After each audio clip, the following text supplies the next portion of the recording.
Hey, what's up, everybody? True Boxing here. Thank you for coming back to get hit with the truth.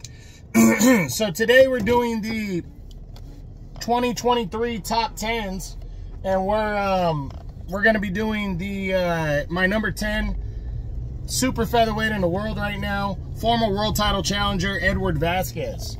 Now, before we get into that, if you could smash the like button, leave a comment, or subscribe to the channel, I really do appreciate any and all support that I can get as I continue to build my channel here. So back to Edward Vazquez. Edward Vazquez entered 2023 really not on my radar at all. I hadn't heard of him, and I was actually very disappointed when Joe Cordina picked him as an opponent in November, because he really was a virtual unknown. He was coming off the win over Shavkat Rakhimov, was Cordina, and I really did not, you know, I was kind of disappointed that Cordina would choose an opponent on that, what I thought to be a lower level opponent, because basically he was. Now, totaled it in 2023, he defeated a couple unknown guys, and he got a 10-round split decision over a guy named Misael Lopez. And then in July, he defeated a guy named De Gracia by a 10-round unanimous decision. So rolling into this one, he wasn't a big knockout artist, wasn't supposed to really challenge Cordina that much, and he gave Cordina the fight, a great fight. They went toe-to-toe in all-action battle in Cordina's home country of the United Kingdom, and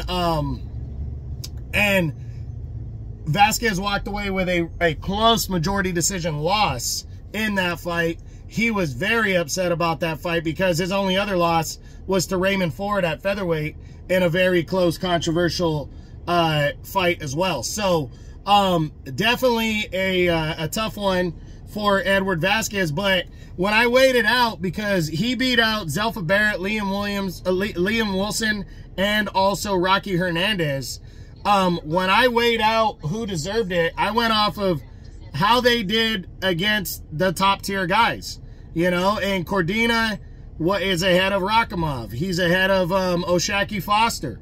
He's well, he's not ahead of Emmanuel Navarrete, but the difference between Wilson and Vazquez was Vazquez went the distance and didn't get knocked out, and Liam Wilson was behind on the cards and did get knocked out in the 9th round. So I had to give it to Edward Vazquez. I felt he deserved the number 10 spot. So he's 28 years old. He's 15-2, only 3 knockouts. And his highest rating now, even after that performance, is number 13 by the IBF.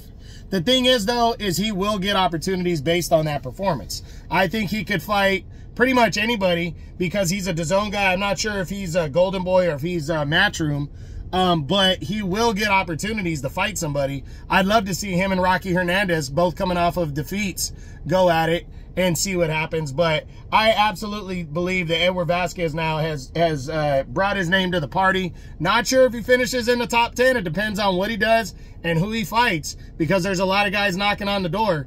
But I do believe Vazquez will get opportunities in 2024 to reestablish himself as a top guy at 130 pounds. So that's it. That's what I got. That's my number 10 super featherweight in the world right now at 130 pounds, former world title challenger Edward Vazquez, as I continue my 2023 top 10s. Hope you enjoyed the video. If you did, smash the like button, leave a comment, or subscribe to the channel. I appreciate any and all support.